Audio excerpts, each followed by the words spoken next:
Hello, hello, my Soulpreneur Life family and friends. Today we are here with Miss Lydia, who is the co-founder, of Harmony Wellness and Yoga. And we are really going to talk about from seeker to fulfillment and what that looked like for her, the journey, and just kind of have a casual conversation about it and some fun. She has some really amazing stuff to share with us. Hello and welcome, Miss Lydia. Hello, I'm so happy to be here with you. Oh, I'm always happy to talk with you. So I want for you to just dive in. What inspired you to not only just share your passion and turn it into a business, but what started it all? Like your journey of what I call soulpreneurship. Like what got you started on that path? Oh man, as I reflected back on my path to where I am now, I literally had to go back to in utero. Mm, So I'll try and keep it kind of the highlight reel here. yeah. But I mean, I was born to a mom who she never ever wanted kids. And I don't blame her, knowing the abuse that she went through as a child. Her entire 18 years at home, she was physically, mentally, sexually, emotionally, psychologically, like all the abuse. It was really terrible. And so she did not want kids. My dad did, but I showed up anyway, in spite of her best efforts to Yeah. prevent me from coming. And knowing, I think, or sensing, I should say, sensing in the womb, developing that you are not wanted, really makes you, I think, change how you interact with your external environment once you arrive in the world. And so I wanted from and from being an infant to please her, to earn her love, to please the people around me and the external world, and to do whatever I needed to do to make sure that I wasn't an inconvenience and that I was worthy to take up space. And so I think, regardless of whether your entry into the world was traumatic or not, I think that a lot of us have that issue because our external environment, society, culture tells us that we aren't inherently worthy and we don't inherently just deserve to be here. We have to do something to earn our way. And Yeah, capitalism. yeah, and of course my parents somehow managed to get stuck in this Christian cult for the Mhm. first 12 years of my life also. So unlike what the Bible, I noticed all these incongruencies, as I was growing up. And it was so weird. Like, we're taught this unconditional love of God and that we don't have to do anything to be worthy. However, if we do X, Y, or Z, we're going to hell. Mhm. And I noticed that you're going to say these things, but all of the actions and behaviors of the adults around me really drove it home for me that I had to perform. I had to behave certain ways. I learned very early on that I had all these questions and I needed to keep my trap shut. Yeah, So and not heard. I I just did not ask the questions. I stopped crying somewhere in infanthood. Like, my parents would tell the story, "Oh my God, you were a great baby." Like, I just remember one day I'm like, "You're crying," and I'm like, "Oh, it's okay. Don't cry, baby. Don't cry." And you just stopped crying, and then you just didn't cry anymore. And I'm like, so again, from infanthood, I started suppressing my emotions and my needs, for others, and it led to almost 40 years of seeking what me, I mean, ultimately, that's how I ended up where I am today, is I was seeking me. And it led me, um, through a lot of depression, suicidal thoughts. Fortunately, the people pleasing and not wanting to hurt others actually kept me from ever attempting it, because I knew that it would actually make things worse. So as much as I wanted to, I guess small blessings for Yeah, the behavioral patterns that were ingrained definitely, in me. definitely. But I ended up joining the Navy after high school, because I couldn't afford college.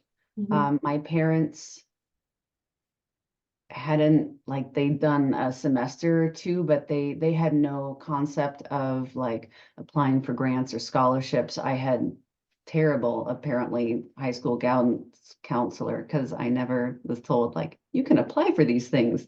Yeah. You guys have no money, like, you'd be perfect, you have a 4.0 GPA. I mean, I'm really smart, and Mhm. I, like, should have been great for that. Anyway, joined the Navy because I also wanted to get out of Lawrence, Kansas, where I grew up my entire life. Mhm. Things were really starting to come to a head with my mom. Um, I was having really violent dreams about kicking her downstairs. Like, I was, I was like, I need to get out of here, or I might actually act on this. Yeah. And this was when you were still a teenager, right? Like 18? Yeah. So I actually tried to join while I was still a senior in high school. I was 17 years old, and they found an ovarian cyst on my left ovary that ended up requiring surgery to remove. It was 7 pounds, 7 ounces.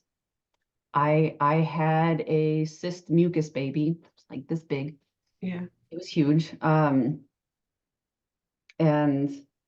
in hindsight, it took my ovary with it. In hindsight, because when my husband and I started trying to have kids and it wasn't working, and there was no medical reason to do so, because I still have a functioning ovary, right? In hindsight, I'm like, my body or my psyche took the extra steps that my mom's hadn't, to say, nope, we're going to end the trauma line here and just not have kids. And you like encoded that into your belief system and your Mhm. mindset. Yeah. And so it just it's interesting how that happened. But anyway, Do you still hold that to be a truth? um no, Good. I have been in the last year doing incredible amounts of healing within my womb, my sacral chakra, um, that entire area, even my roots and solar plexus. So that bottom three chakras have been a huge focus for me. I think I initially kind of started with my throat chakra and starting And I to can try see to why. express myself, right? Yeah. Yeah. Um, and getting my voice. And after kind of getting my voice, I was able to kind of back down to my safety, my security, my comfort with my own self, the limits I placed on my own creativity. Because again, if I have to do everything for everyone else, I mean, after I got out of the Navy, I became a nurse because I Yeah. love taking care of people, Hmm. Good way to distract yourself from taking care of yourself. right? And it's interesting that you brought up that you finally moved down to the bottom three energy centers, because those are the ones that correspond with the ages that you brought up, because each one aligns with a certain age, right? And Yeah. so the safety and root and all of that being from Mhm. infancy up until I believe age 7, if my memory serves me right. So you working through those layers is really profound, and it's going to trickle over into what it is that you're creating now, right? Yes. I guess my question is just like, how did you take that part of your process or awareness and shift it into your purpose now so that it's really clear and it set you up to help the people that you're helping now? So it kind of all came to a head and really started picking up steam um, when I was the chair for an undergraduate nursing department. So I was leading this department under the dean. And at a local small university, and I had the jab, I'd had all the boosters for COVID, and I got COVID, which isn't unheard of, but I was healthy, I was under 40, and I was incredibly stressed out, but I thought I was handling it well because I was working out and I was getting sleep, and I ended up with long COVID afterwards. And I ended up having to resign my position because when I tried to go back to work after using up all my FMLA, all 12 weeks out of work, I could only go back for like 4 hours a day, and that 4 hours a day would leave me literally shaking. My body was so fatigued. And I couldn't do anything else. And every time I started thinking about, as that semester, that was a spring semester, started thinking about coming back to work in the fall, after my summer off, I started having panic attacks. And I hadn't had panic attacks since the Navy. And I had started therapy, and I told my therapist one day, I'm like, I just, every time I think about this, I just want to quit. But I can't trust my body or my mind. Like I had been going through like the last 3 months with this COVID and long COVID, feeling like utterly betrayed by my body. So you're And like utterly fight or betrayed. flight, and your nervous system was also very shook up too. Yeah. And so when I said that to my therapist, he's like, why can't you? And it just really stopped me in my tracks, because immediately like my thoughts were like, well, because it shut me down. And I realized that my body didn't betray me. And it was not an instant realization either. This still took a few months. Oh, I've been there. I totally understand. No judgment from me. I get it. But I realized that my body had been trying to communicate with me what it needed and what my true purpose was, and that I wasn't living my true purpose since birth. And I hadn't been listening. And it finally took advantage of the COVID and the long COVID to just basically break down the door between my body, soul, and my ego and my mind, and say, hey, you won't listen? Well, now's the time. Like, you can't keep wasting your life doing this crap. Like, you have to start listening. And I did. And so I guess what I came to realize is it wasn't that it was a betrayal. It was the loudest, most painful intervention I could have ever imagined. I definitely, and I'm sure some of our listeners can definitely relate to that too. A lot of times I can speak from the perspective of a woman, so I'm not trying to leave men out if you're listening, but I know from a woman's perspective, especially being a veteran and being someone who often takes care of other people, and in all of these positions where we do have trauma, so we do have tendencies to kind of people please and push our needs to the back burner so far that they're off the stove, right, and out of the kitchen. So when those things happen, it's kind of like, oh, I don't feel good. And if one of our friends said that they didn't feel good to the degree that we said it, we'd be like nursing them and taking care of them and positive affirmations. But it takes us to either have someone like us around to kind of check us, or we get to that point where, what I say, God put my life in a water bottle. He shook that bitch up, and then he opened up the lid and dumped it all out, because I wasn't paying attention to my body, to my soul, to my intuition, and all of those things either. So as you're sharing your story, I'm just sitting here thinking like, yep, a lot of times our body gives us gentle clues, gentle reminder, gentle nudges, and we ignore it and we ignore it. Yeah. So that led you to really shift in your purpose, it sounds like. It did. So I quit the job completely. Like, I'd already resigned before the end of the spring semester, my position as chair. I was like, maybe I can come back to teaching, but I definitely can't keep the leadership position. And then probably 2 weeks after that is when I was like, nope, I quit. I'm done. And I took the next 6 months just working on recovery, and I started to understand my body's cues. I thought I was going to potentially be that disabled, like those with really chronic, severe chronic fatigue syndrome. I actually looked up a lot of the information and requested a lot of information through the Veterans Administration Hospital on this, and worked with PT to try and learn how to listen to the cues, because I would feel great one day. And so I would like, Do it. I didn't think I was doing all the things, Yeah. but I did things Yeah. that normally would be just fine, and I made sure I rested. And the next day I would be out, but not just for one day. I'd be out for like 3 or 4 days.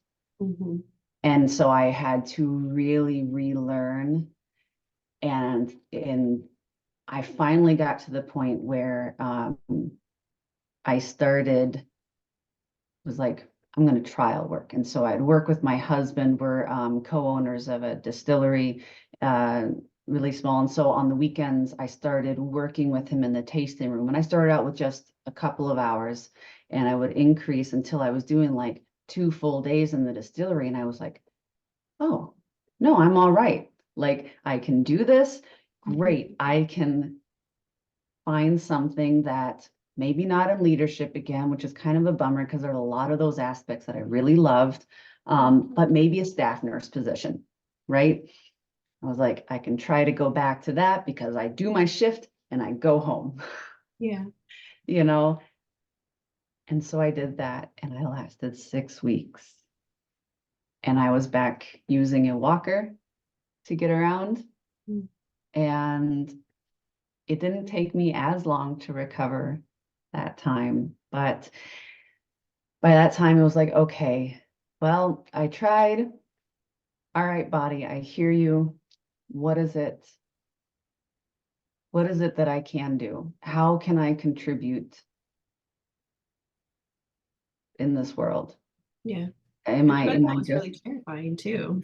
oh, yes. The work I've done around being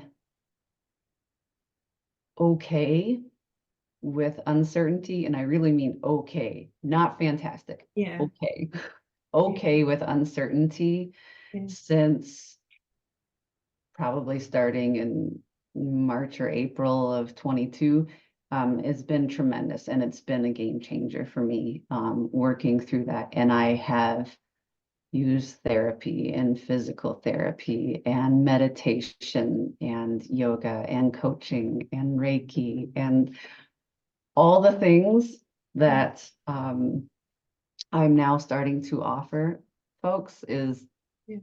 are because they've all helped me, and different things will help different people. And so after nursing sent me back into another tailspin again, and I found out that just is not it. I started thinking, reflecting, meditating, and journaling on, like, what are the parts of the jobs that I've had that I really loved. Yeah. And when I get to work with people one-on-one or a group setting, both are fantastic for me. I love to teach and share, and I love to coach and help people turn on their own light bulbs and figure it out for themselves. If I remember right, you're a generator too, right? In human design? Yes, the manifesting, I think I'm the same as you, manifesting generator. Is that Well, right? I'm a generator. Generator. Okay. Yeah. So are you a manifesting generator? I think so. I'm Okay. not great with human design. That's okay. I was I just because I know that you're very much an activator. And so I'm listening to your story, and you know, you've heard me say it a bazillion times, but we are the blueprint, right? So as we go through our life, we go through our trials and we figure things out, we figure out what works and what didn't work. And so we really kind of can look back on that and say, hey, I can offer this for you. Here's my example, take it or leave it, right? You could bypass this struggle or whatever. But Yeah. when you get into those spaces where you're able to share it, where you're able to connect with others, you really, really light up, because that's where you can also have that reciprocity, because you're seeing other people take the Mhm. initiative to change their lives, to be empowered, to be inspired, right? Yes. Even as a nurse, I think that that kind of was a part of your fulfillment too, because you were able to see how what you were doing was helping someone. Hmm. It wasn't just you're throwing a coin in a bucket and hoping that it does something for someone, like a blind donation, right? Yeah. Yeah, that's really exactly it. When I got to see people being able to make those connections, and when they started to enacting what they had been able to figure out, and I got to bear witness to that and help support them in that, those were the moments that were like the heavens opened up, the angels sang hallelujah, and it just completely filled my heart. And I had, oh wow, I think it was 11 years prior. So I think it was 2012. And so this is like January 2023 when I am like now quitting the nursing job, because you can't be a staff nurse and be using a walker and trying to keep your patients from falling when you can barely stay up yourself. Yeah, yeah. It's bad. So I, as I was reflecting on this afterward, I was like, you know what? There was this holistic nursing presentation that I went to, and I think it was put on by, now what was that? And I started searching. I was like, oh, Wisdom of the Whole Coaching Academy. Mhm. And this coaching academy is a holistic life coaching academy created by Dr. Linda Bark, who is also a nurse. Mhm. And she is kind of one of the founding nurses um, for life coaching Yeah. within the nursing field. And even just she served on the board for a lot of places. Like, I can't say enough about her. She's got her stuff together, and she has 40 or 50 years of doing this under her belt. And so I went to an information session, and they were classing up like mid-February for the next round. And I was like, I'm doing this. Take my money. And it just clicked. And every class that I went to, it was like, yeah, this is exactly, I mean, I took to coaching like a fish takes to water. It just was so natural. I did not have to um, shift how I worked and talked with people much at all. Yeah. It was small shifts. It was like, oh, now I'm just kind of getting that piece of paper to go along with it. And it is using a lot of the skills that I already learned. I mean, for Pete's sake, I kept seeking where I was supposed to be all the way up to getting a freaking doctorate in nursing and organizational leadership. Like, I was trying all the things, like maybe this piece of paper will help me get there. Maybe this job will help me get there. And so the coaching part really hit home. And while I was going through that program that same spring, I um, found a couple of local ladies who were Reiki masters and shamanic practitioners, and they were holding an intro to shamanism seminar that was really basically, it was 2 full weekends, about a month apart, that were intended to introduce, teach, and enable you to be able to begin practicing shamanism. And um, I hadn't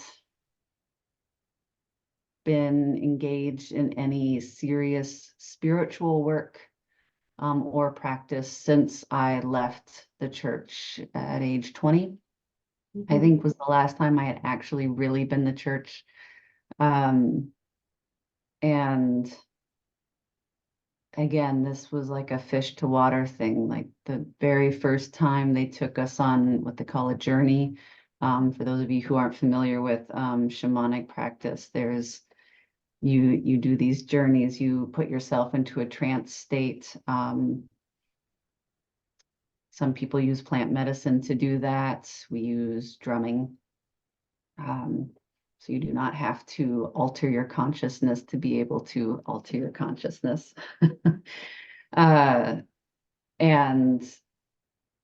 you journey into these different worlds and meet with different spirit guides, teachers, masters. You can go and access the Akashic records, which I know you do, Kendra, through your own work. And there's so many different ways to do all of this. And shamanism is one way. And I was taught kind of the core principles that have been found to be kind of the commonality across all shamanic practices and all cultures around the world, because obviously, when I had initially thought about shamanism, I thought about Native American medicine men and women and all of that. And I don't want to culturally appropriate anything, or be inconsiderate of people's traditions and cultures. And so I've been careful to take those things that are part of my heritage and my lineage and that are core practices kind of across it, and also just take what my guides have shown me. The more I've practiced this, I had one journey one time where I just randomly had an Egyptian goddess that I had never heard of show up. Yeah. And she taught me something over the course of working with different people and in journeys, like, I'm going to help you with this and show you how to do this so that you can do it. Yeah. And so, I love that you acknowledge that. Yeah, it's something that that I've become more and more aware of in the last few years. The cultural appropriation, my white privilege, and it's still not easy or comfortable for me to talk about, but I'm getting better at it. And I love that. I love that you're doing it. Honestly, I don't have any problem getting uncomfortable. Um, but I love that you brought this up, and I love that you're sharing it. And I just want you to know that I see you, and I'm so excited. Keep sharing, but I'm so excited to hear you like shift and talk about it in the way that you are. Like, thank you. Yeah, I actually, my partner Bobby and I actually hosted our first co-led intro to yoga workshop last night. And our participants, I used something that my yoga teacher had told me and the other students in the program towards the beginning of the program, when she started talking about privilege and appropriation and how do we work when those, she was like, safety is a right, comfort is not. yeah. So this is probably going to get uncomfortable, and that's okay. You don't have the right to be comfortable. And so I just remember that, like, I don't have the right to be comfortable. And I shared that when I talked to them, because we were just a bunch of white ladies sitting in a room, and I'm starting to talk about cultural appropriation. And I'm like, and I don't know how many times when things like this have come up, because I live in and work in Southeast Minnesota. The brownest person pretty much that I know here is my husband, half Mexican, half Irish. And so, the friends of mine who are, persons of color do not live in this area with me. Yeah. And I'm like, it's, I get a tan, and as a redhead, I'm now suddenly one of the darkest people in the room. And it's ridiculous. So, and I can't tell you the number of times where I've like, something comes up, I say something, and they're like, I am so tired. I get the eye roll. I'm like, I am so tired of being told that's cultural appropriation, that's cultural appropriation, and that's privilege. How is that privilege? I've had to work for everything I'm got. Like, yes, but you had a certain standard of safety and automatic trust. Like, I'm a white lady. I've had to work harder for things than white men have had to.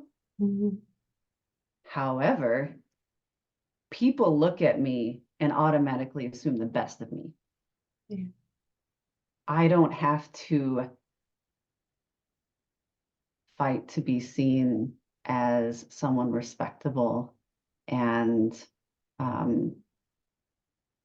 trustworthy.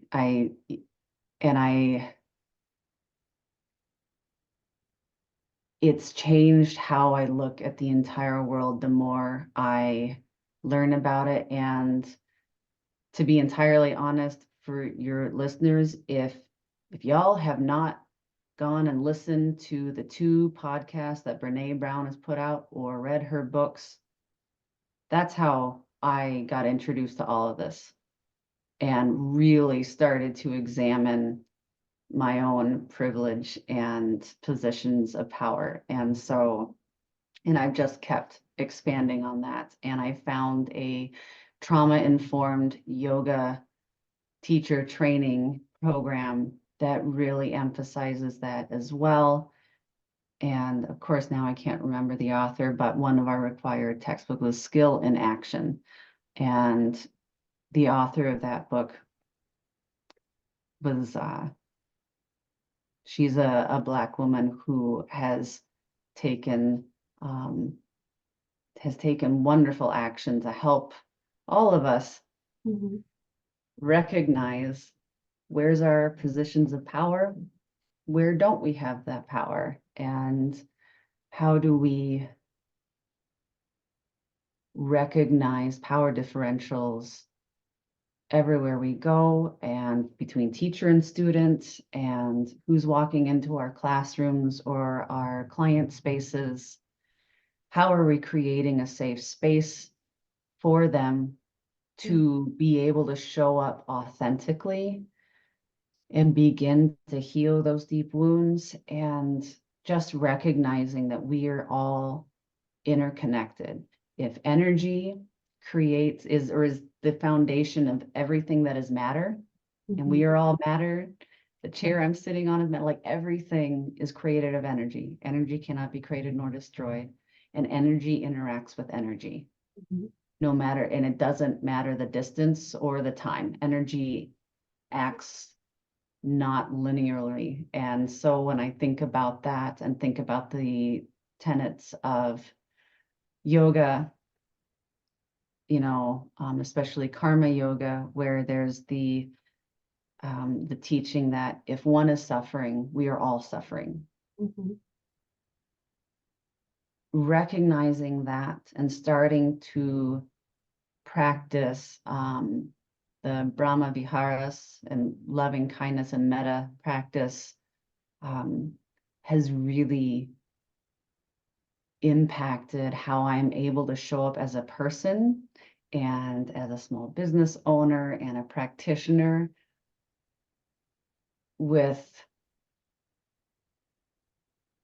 without the judgment that I used to have. And it's still a work in progress. It will always be a work in progress. But it's a lot easier for me to show up in the world. And when people are like, oh my God, can you believe this person? And I'm like, that's the absolute best that they are capable of today. And it sucks that that's the best that they're most capable of. But if that's where they're at, imagine how much suffering they must be going through internally to be acting that way. Yeah. You've said so much in that, and I kind of want to take it back, but then bring it forward because I don't want to get too far off. But what you had said about, that kind of recoil people have when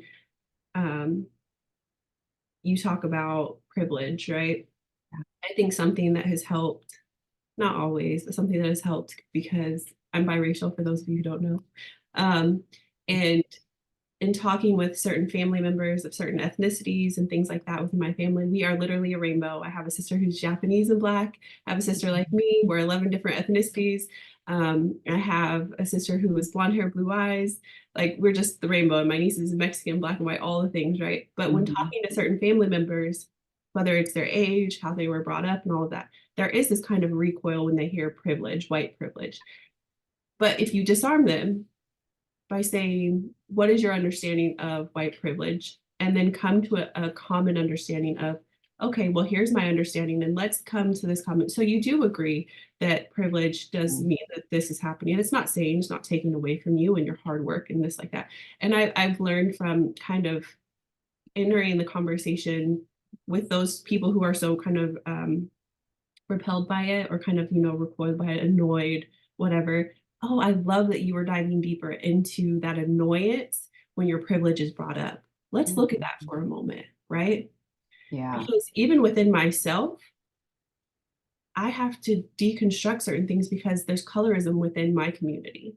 So I've had certain privileges being what they call light, bright, nearly white, red boned, Oreo, all the names I have been called it, mulatto, the derogatory terms, all the things like. Yep.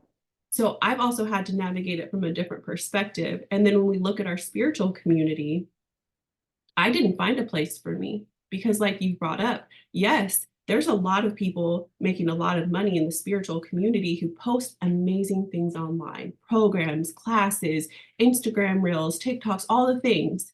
But it didn't look like me or where I was when I entered into the spiritual healing community. And it's not to say that your spiritual journey is always heavy, sludgy work. Like, you get to be on that higher plane where everything is good, it's light, and you get to elevate with people in that way and expand in that way. That's beautiful. But when you're looking for a place to kind of fit in, to grow, to learn, it's like you said, you have to find the spaces that fit. You have to find the spaces that you trust, that you feel like you can express and share, and let some of the layers off and ask the questions that you have to ask so that you can learn, so that you can be open. I think one of the most harmful things within the spiritual community, spiritual life coaching, whatever you want to call it, especially online, is creating spaces that are very exclusive in who they're talking to. And this was something I learned in the military, was to look at the groupings of people. Like, my command sergeant major, my first sergeants, they always told me, never let your soldiers all cluster together by race intentionally, whether it's in the DFAC, the cafeteria, or we're out in the field or whatever. Always kind of make sure that your soldiers are mixed up. Don't ever let it just be all the Black soldiers over here, all the white soldiers are over here, all the Mexican soldiers over here, the Indian soldiers over here, etc. Always make sure that there's a blended and there's a connectedness, right? Because I wish we had done that in the Navy. My command does a sergeant, much better job. I had a lot of Black men in leadership when I was in the 82nd and when I was in 18th Fires Brigade and when I was in these different units. And when they were mentoring me, that was something that was really important for them because they had stories that were really traumatic that helped me on my training to become a leader. And they were talking about how they had to chase behind the Humvees to get food because they were Black and the other soldiers thought it was funny, and just like all of these things. And so, like how I help people now, right? It's all about learning from other people's experiences and then making something better of it. So I took what they did. I look at that now. And if I'm looking at spiritual spaces, classes, groups, communities, and it's all one color, I ask why. Is this safe for me to be here? Is this safe for me to bring people to? Is this safe for me to refer people to? Is this safe for me to be?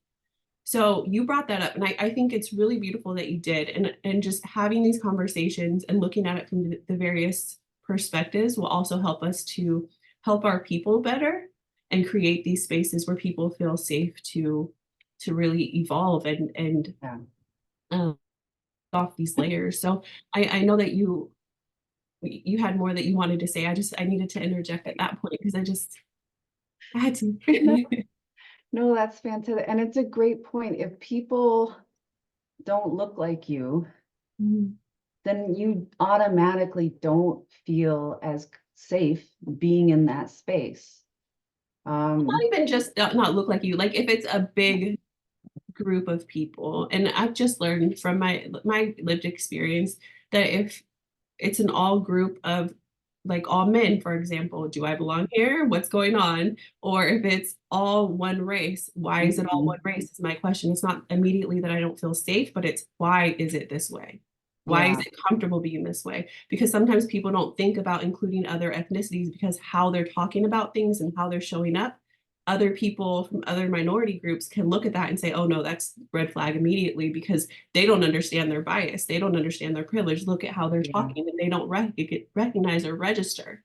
Right. Yes. So those are some of the things. It's not necessarily fear, but it's just like assessing the situation to decide if it's for you, not to exclude or to segregate, Mhm. but to be wise in who you let into your world as you're healing, right? As you're taking advice from people or Yeah. strangers, etc.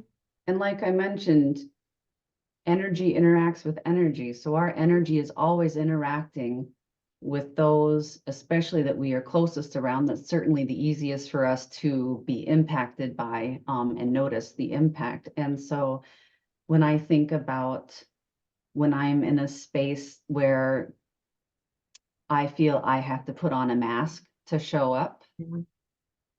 that takes a lot of extra energy from me that I just don't want to give anymore. And my body makes it very clear to me because I've started listening to that quieter voice. So it's coming through a lot clearer now Yay. when that happens, to be like, all right, let's think about it. Because that's something as I've come into business here in the studio with Bobby, and we're combining businesses. I'm kind of creating a new friend group because the friend group that I have had down here, I have started to really be able to see when I fall into these old behavior patterns that I don't want to be part of anymore. And so it's not necessarily that I want to completely detach myself from that friend group, but I have to be very, I kind of, I need to be in the right space so that I can guard my energy and be observant of how I am showing up. Because if I want to keep showing up with that particular friend group, I don't want to have to keep putting on the masks. And so I That's need to exhausting. make sure that I don't automatically fall into that and then leave whatever outing we were on together and come home and be like, oh my God, why did I do that? Yeah, I definitely So, understand that. because I find myself like, I said something to a friend the other day, and my husband's like, why did you say that? Like, there was no reason to say that. Why did you say that? And I had to like think and reflect. I'm like, that is the very definition of a thoughtless action. There was zero thought. It was just an automatic, I fell into the we rib each other and give each other hard times that like I got so used to in the Navy. And it was someone that does not do well with that. And it was not something that I want to do anymore. I want all of my actions to have consciousness and awareness behind them, not after the fact. And so it's like, okay, But even after the fact, it still counts if you're still yeah, aware. And I just had this conversation with another young lady too. Sometimes when we are shown our friend groups, when we're shown situations, when we're shown that we are growing and expanding in a certain way, and our environment is no longer suitable, we have an option. Like we have an option. And so we have to register that and say, I can't make my friends, my loved ones, this class, this program, I can't make them change. I can only control myself. So yep. now it's my choice to choose to stay here with this awareness that I now have. Mm-hmm. And like a plant, I'm either gonna grow or rot, right? It's my choice. I get to choose, or I can do the brave thing, which bravery always has a little bit of fear, and I can step outside of that comfort zone, step away, step into this new environment that I don't know where it is. I don't know who's there. I don't know what to expect, and try something new with someone new in a new space with new energy and learn new things and continue to grow, which is Mm-hmm. exhausting, which is sometimes painful, but we learn and we grow and we continue to expand and we're challenged. So then we're built stronger, right? Yeah. So, but when we have that awareness that, hey, I slipped into that awareness is powerful, because now you get to choose. Now I'm going to do something different, right? Now I'm going to move Mm-hmm. in a different way. I'm going to go left instead of right, or whatever, however you need to, Yes. shimmy and shake. So I think that is really profound that even you that, and the balance of understanding your own personal healing, the balance of your personal relationships, your business and your business relationships, and all of the things are asking us to not critique when we do slip back into old patterns, but to notice it, say, hey, thanks for letting me notice it with this awareness now. I didn't like that, so I'm going to do something different. And then we get to grow in a different way. And I think that that's really beautiful. And it allows for the balance across all of those different pillars of our being and all of the different hats that we wear. It really allows for that to take hold. And that's a really excellent point that you bring up. It's not a self-critique. It is truly that self-reflection from a place of kind of neutrality. And neutrality does not mean without emotion. Yeah. It simply allows me to be able to look and say, all right, that was something that is an old behavior pattern that I no longer want to carry with me. So experience the emotions that come up. All right. Thank you, shame. Yep. Okay. Let that move through. I'm not going to stuff you down and not acknowledge you anymore, because that's something I've had to train myself on how to do, right? Is feel the emotions, that energy and motion. Definitely. So it doesn't manifest in our bodies. Yes. And I'm obviously still working through so many emotions that have been stored in my body, and cause disruption and dis-ease in my body. And trying to make sure that in my day-to-day, I'm not storing anything that comes up to like compound that issue, right? Like I want to let it flow. My present slate clean. Just work on clearing my past slate.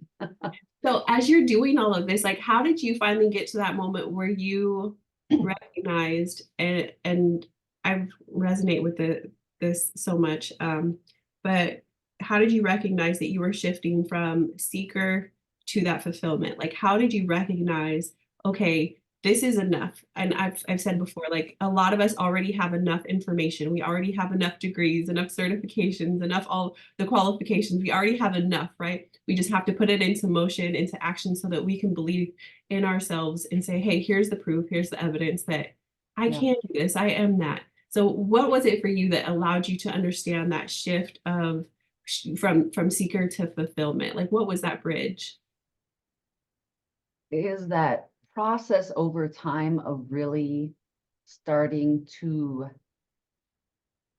learn who I was and my body, starting to listen to my body. So again, that almost feeling of betrayal, and then working through that and recognizing over months that wasn't a betrayal. That's my actual truth. That's what I need to be listening to. And then starting to get quiet enough that now that I'm able to connect with my body, and I'm able to quiet my mind enough to be able to listen to my body, now I'm going to take it a step further. I'm going to get even deeper into my heart, in my soul, quiet the mind even more, and start to pay attention to that even quieter voice. That's trying to tell me what's the best, the highest truth, the most right thing for me. And so as I listened to my body and I started making choices that aligned with what my body needed and wanted, needs and wants, still doing it, I was able to then, honestly, I was able to start resting. And resting does not mean grabbing my phone and scrolling or watching a TV show, because that was something I had to learn with long COVID. I got so fatigued and so like my body was just all the things, like I don't even know really how to describe how bad it was, but I couldn't even lift my phone. My eyes couldn't focus on a screen. My brain had zero capacity to even listen to anything except instrumental music. And even then, sometimes that was too much. Your body was talking to you again. Yeah. And so learn from me, people. Don't get to that point. Learn how to rest, even if you're doing it just 10 seconds at a time, or you just start driving. doing your errands without the radio on. Mhm. Learn how to rest, because the rest is where you get to start listening. You get to start integrating. The rest is when the seeds that you've planted get to actually start to germinate and come to fruition. They don't get to bloom and grow into these big, beautiful trees if they aren't resting and dormant in the winter. We're the same way, folks.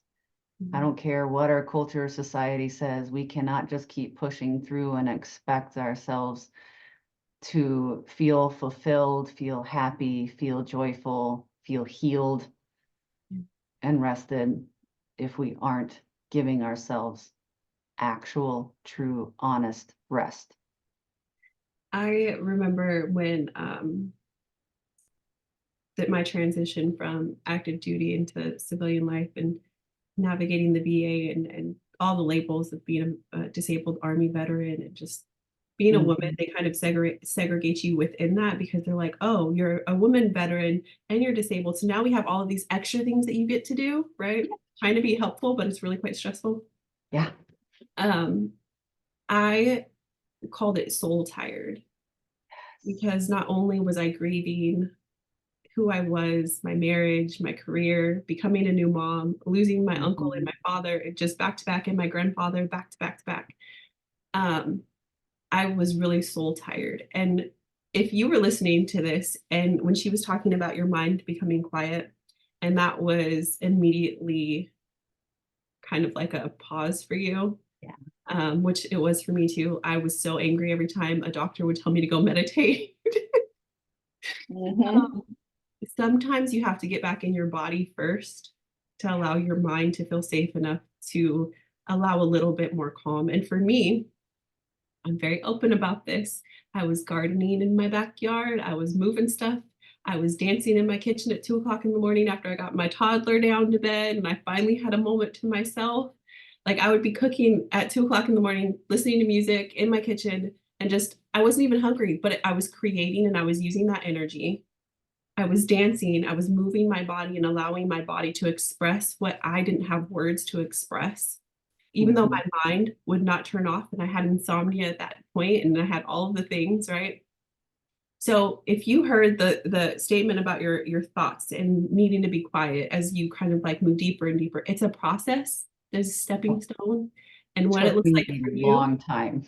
Yeah, what it looks like for you may not look like how it looked for me or for Miss Lydia, but give yourself an opportunity to play with it. Find your music, find your beat, find your flow. And I really just want to emphasize that because our body is the key to so much. So don't get stuck in your mind and the thinking of all what you have to do, and then you get so riled up that you don't do anything and you're frozen. Yeah. Just start moving, start dancing, start. For cleaning is another thing a lot of people do, and cleaning is very spiritual, right? Like even if you feel tired, we still have this desire to kind of clean, whether it's our body or a small countertop or a whole house. Like there's different levels to it, right? But allowing yourself to kind of get into motion so that the energy can flow, so that the energy can become fluid, then the stepping stones that you need will open up. So don't worry about the hows and the who's and all of that. Just allow yourself to get into motion, allow yourself to get into movement that works for you.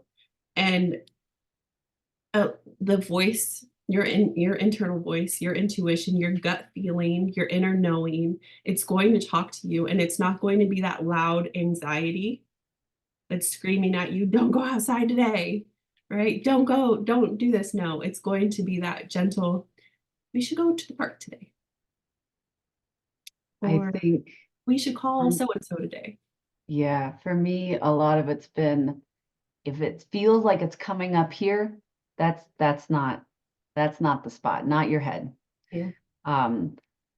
When it's a feeling in your body, that's where you start paying attention. And anxiety is a feeling in your body, and it can also be a lot of chatter in your head. So maybe pay attention to the feeling and don't try to narrate it. And even just starting there was just like, all right, let me just feel whatever it is and try not to name it this one time, or hold off as long as you can, just feeling it. And that will That can really, train you. yeah, and that will really help strengthen the trust within yourself. So as you're kind of moving into, is this my fulfillment? Is this my thing? Like, does it light you up? Do you get excited? Do you get really anxious? Is it, because sometimes we do really incredible things and there's fear. Like I think about when I used to jump from planes in the army, and I used to joke that every jump for me was a night jump, because there would come a point where I'm exiting, but like I would close my eyes, both because the wind of like leaving the aircraft while it's in flight, and also because it's like, holy crap, what am I doing? What am I doing? Like it's fine until that very like split second, and then your chute opens and you check everything. You're like, oh, okay, all right. Like there's this just like, I don't know how to explain it. Like your chute opens and it's just kind of like your ears do this thing, and you're like, I did it, right? Um, but that kind of goes alongside with anything else that we do with life too. Sometimes we take that first 10 seconds or 5 seconds with our eyes closed, but with the full faith that we have the talents, the skills, and the abilities to overcome it all, right? So Yeah. I think that it's been wonderful to hear that different perspective from it. Did you have anything else? I guess to like bring it full circle with everything I've talked about, everything that I am now doing within my own business is all designed to help me and my clients and students reconnect to their bodies and their souls and start to be able to quiet the mind and discern what's coming from the mind and what's coming from the body and soul, and help them find the way that works for them. Because like you mentioned, every way is different, and you got to experiment, and you got to have some amount of patience. You got to allow yourself to get frustrated and angry. Yeah. And I think that's where all the different things that you try out it can be a lot of fun if you let it. Yeah, I definitely agree. Well, I just want to say thank you for your time. Thank you for coming on. I know that we went a little bit over, but it was such an honor to hear your story, hear how you really shifted from that incredible journey, your life journey of just seeking fulfillment, validation, proof, and evidence, into really stepping into that fulfillment and being able to share that with other people. It's such a gift, and I think that it's incredible. We're going to have all of your information in the description, so if listeners, make sure you check out the description and go follow Harmony Wellness and Yoga on all the social media platforms, and we'll have all of their information down below.